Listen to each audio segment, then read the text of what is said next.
Для меня как бы очень важно вот это служение милосердия, потому что это является частью Божьего естества.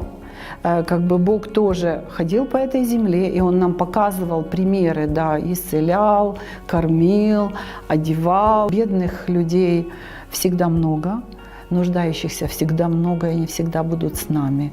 Но, наверное, для того, чтобы мы не забыли, что такое милосердие, для того, чтобы мы могли даже правильно оценить то, что мы имеем в своей жизни. И эти люди, когда получают эту помощь, мы всегда стараемся им сказать о Христе, о том, что не мы такие хорошие, а что Господь не дает нам спать по ночам, как бы стучит в наши сердца и дает и желание, и действия, и силы для этого.